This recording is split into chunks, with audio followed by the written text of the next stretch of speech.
হ্যাভলকের amazing বিচে জীবনের পুরো মজা নেবার পর উদাস হয়ে আমি বেরোলাম হ্যাভলক থেকে। আমি একটা কথা ভুলে গেছিলাম, যেখানে আমি যাচ্ছিলাম ওটাও তো এই হেভেনের একটা পার্ট, নেইল আইল্যান্ড।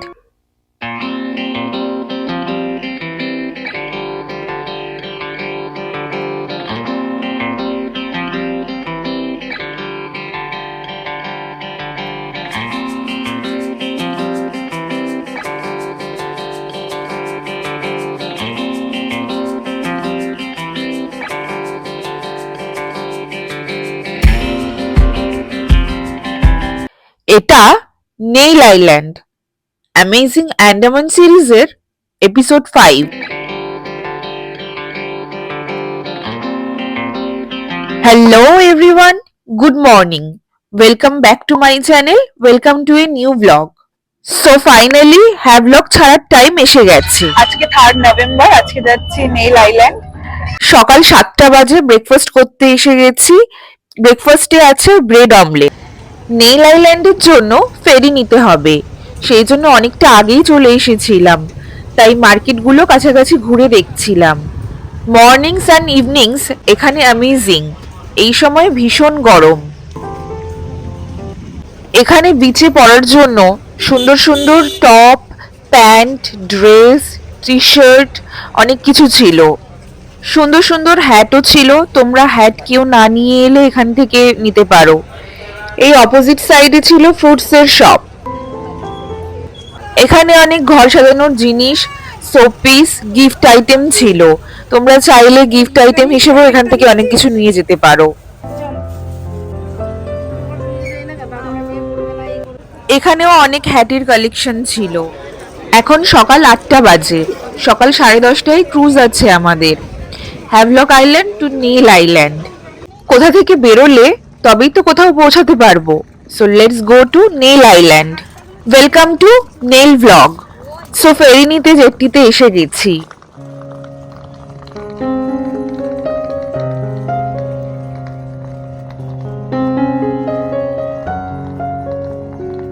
জল এতটাই ক্লিন, জলের নিচটাও দেখা যাচ্ছে।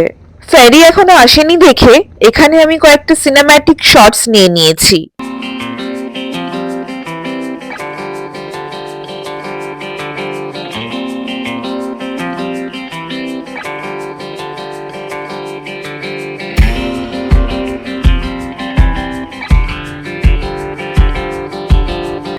বাট এতটাই রোদ আর গরম, মনে হলো পুরো শরীর জ্বলে গেল।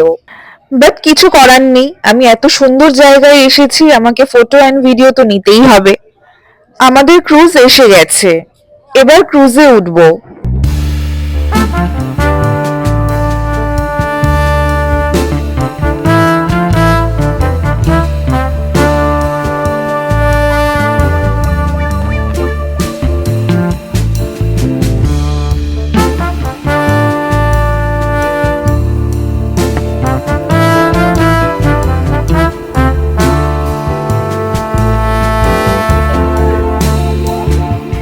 ক্রুজে উঠে গেছি, ক্রুজ ছেড়েও দিয়েছে, যে যার সিট নাম্বার দেখে বসে পড়েছি।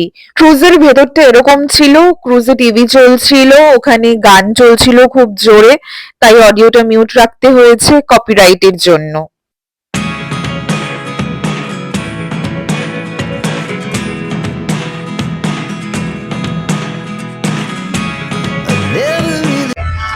উইন্ডো সিটে নেওয়া হয়েছে যাতে ভিউটা এনজয় করতে করতে যেতে পারি। দারুণ ভিউ, আলাদাই।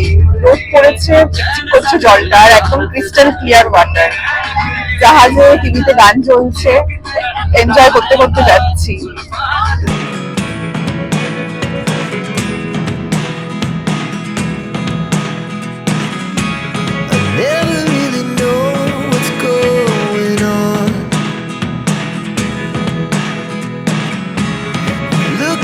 Sometimes like all you want to do is run.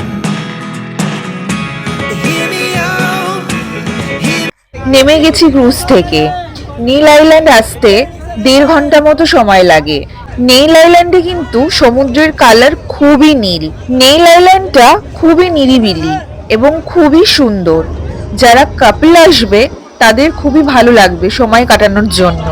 Neil Island লম্বায় 11 কিলোমিটার অ্যান্ড চওড়ায় 8 কিলোমিটার।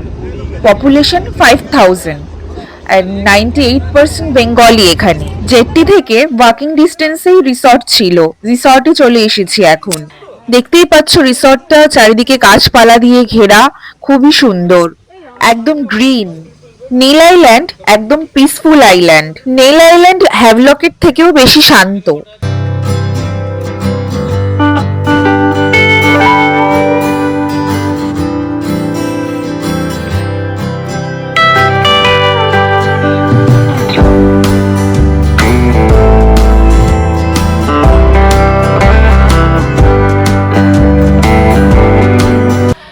এটা হলো আমাদের রিসর্ট এন্ড রিসর্টের ব্যালকনি।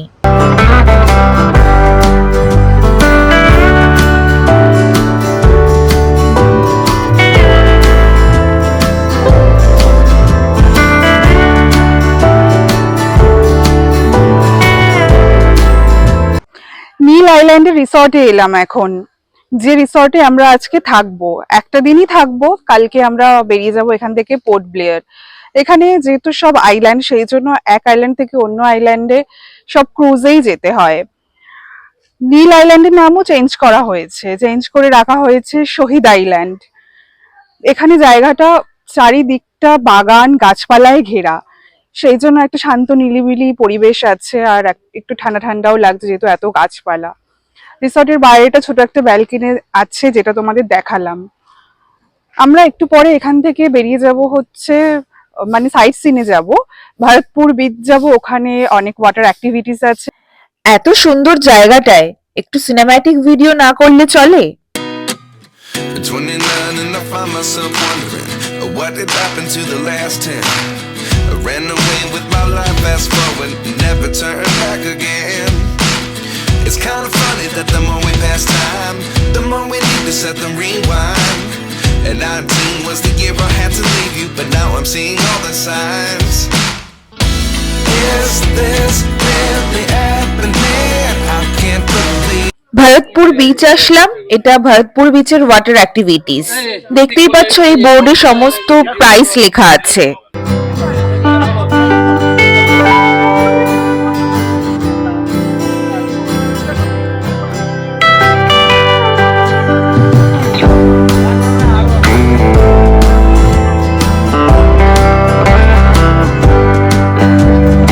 এখানেও মার্কেট রয়েছে, মার্কেটটা ঘুরে তারপর বিচে যাব। টি শার্ট, শঙ্খ, গলার হার, শোপিস, ঘর সাজানোর জিনিস অ্যান্ড গিফট আইটেমও অনেক কিছু পেয়ে যাবে। অ্যান্ডামান অনেকটাই কস্টলি, এখানে যে কোনো আইটেম বা গিফট আইটেম সবটাই অনেক কস্টলি, দর করে নিতে হবে। কোরালিরও অনেক জিনিস তোমরা পেয়ে যাবে।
ভরতপুর বিচ আসলাম এখন, হোটেল থেকে ওয়াকিং ডিস্টেন্সেই আছে। এখানে ওয়াটার অ্যাক্টিভিটিস রয়েছে, অলমোস্ট সব বিচে একই water activities. Jet ski, banana ride, glass boat, speed boat, scuba, snorkelling. Glass বোটটা করেছি নর্থ বেতে, সেজন্য এখানে আর করলাম না। আর ওয়াটার নেল আইল্যান্ডে একদম ক্রিস্টাল ক্লিয়ার, সব জায়গাতেই ক্লিয়ার, এখানে অনেক বেশি ক্লিয়ার। আর জলের রং আরো ব্লু, যেরকম ফটো ভিডিওতে পুরো অ্যাকচুয়ালি সামনেও সেরকম। এখানে দিনের বেলা রোদটা প্রচন্ড গায়ে লাগে, বাট বিকেল থেকে খুবই ভালো লাগে ওয়েদারটা, আর রাত্রেবেলা তো ঠান্ডা হয়ে যায়। এখানেও মার্কেট রয়েছে বিচের একদম পাশেই। মার্কেটটা ঘুরে ঘুরে দেখলাম, মোটামুটি সব মার্কেটে দেখলাম ঘর সাজানোর জিনিসই আছে। মা কিছু নিল আর গিফটের জন্য কিছু আইটেম নিল। বিচের পাশে রেস্টুরেন্টও আছে, তোমরা চাইলে এখান থেকে কিছু খেতেও পারো। এখানে কিন্তু তোমরা স্কুটি ভাড়াও পেয়ে যাবে। যে হোটেলে বা রিসর্টে তোমরা থাকবে তারাও তোমাদের স্কুটি ম্যানেজ করে দিতে পারবে।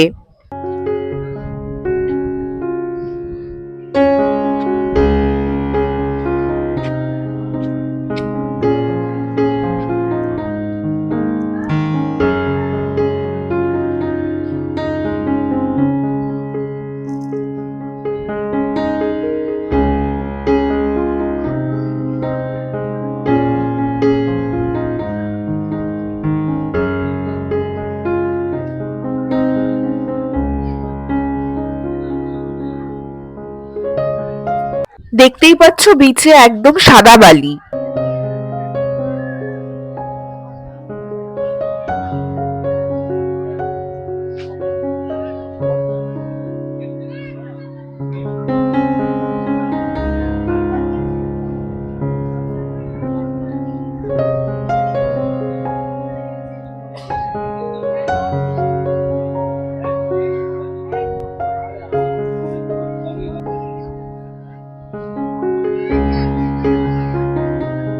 ভরতপুর বিচ টোটালি চিল করার জন্য।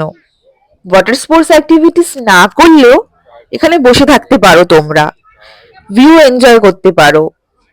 এত সুন্দর বিচে এসে সিনেম্যাটিক ভিডিও তো করতেই হবে। ওই সময় ভাটা থাকার জন্য জল অনেক দূরে ছিল, বাট এত সুন্দর বিচে ঘুরে বেড়াতে ভীষণ ভালো লাগছিল। ইনস্টাগ্রামের জন্য সিনেম্যাটিক ভিডিও নিয়েছিলাম, তো ইউটিউবের জন্যও ভাবলাম নিয়ে নিই। কিছুই না, জাস্ট বিচে একটু হাঁটছি, ঘুরে বেড়াচ্ছি, জলে পা ভেজাচ্ছি, এইটুকুই।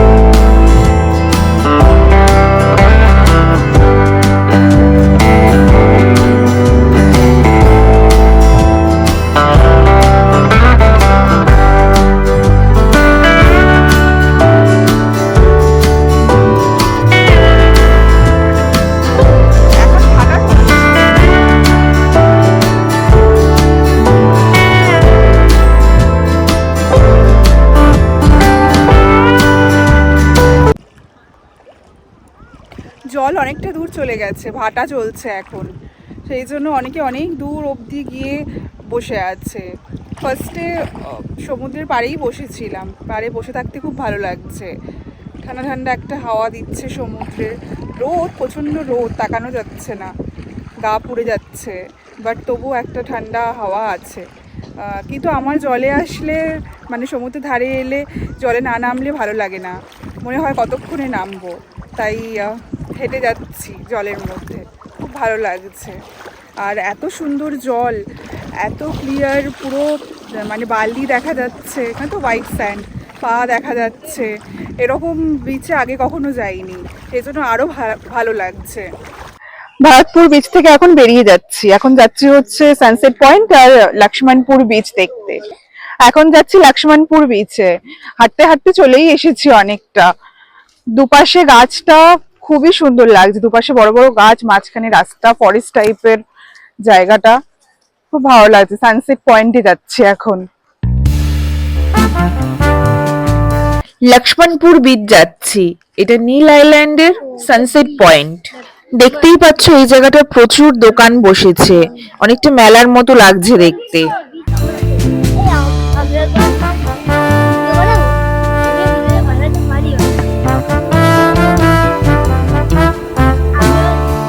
যখনই আমি দূরে কোথাও যাই তো রোজ সকালে একটাই জিনিস মনে হয়, আজ আমি নতুন কি দেখবো। আর যখন বিকেল হতে হতেই এই মোমেন্টে আসি, তখন আমার মনে হয় যে দুনিয়াটা অ্যান্ড নেচার কত সুন্দর, আর আমরা এর একটা পার্ট। যতই এদের দেখি, এদের গভীরতা অ্যান্ড সৌন্দর্য বোঝার চেষ্টা করি।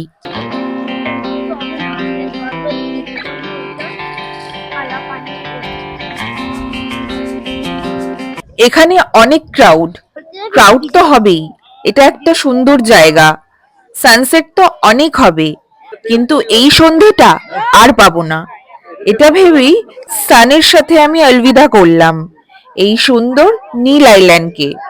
কারণ পরের দিন ন্যাচারাল ব্রিজ দেখে পোর্ট ব্লেয়ারের জন্য বেরিয়ে যাব। সানসেট হতেই অন্ধকার নামার পর বেরিয়ে আসলাম, এবার হোটেলে যাব। হোটেলে চলে আসলাম।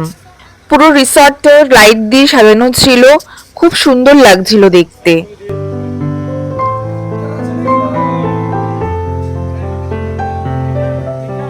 এটা ছিল রিসর্টের ডাইনিং এরিয়া। লক্ষ্মণপুর বিচ থেকে এখন চলে এসেছি রিসর্টে। কালকে সকালে যাব ন্যাচারাল ব্রিজ দেখতে, এটাও নীল আইল্যান্ডেই। তারপর 11টা 11:30 নাগাদ আমরা ক্রুজে উঠবো, চলে যাব পোর্ট ব্লেয়ারে। আশা করছি আজকের ব্লগটা তোমাদের ভালো লেগেছে। দেখা হচ্ছে পরের ভিডিওতে। ভিডিও ভালো লাগলে আমার চ্যানেলটাকে সাবস্ক্রাইব করে দিও, ভিডিওটা একটা লাইক করে দিও, কমেন্ট করে জানিও কেমন হয়েছে, আর বন্ধুদের সাথে শেয়ার করে দিও। তোমরা আমার ইনস্টাগ্রামে ফলো করতে পারো, ওখানে আমি ইন্টারেস্টিং ফটোজ রিলস শেয়ার করছি। আন্দামান রিলেটেড ফটোজ রিলসও আছে, তোমরা ওখানে আমায় ফলো করতে পারো। দেখা হচ্ছে পরের ভিডিওতে। Bye bye.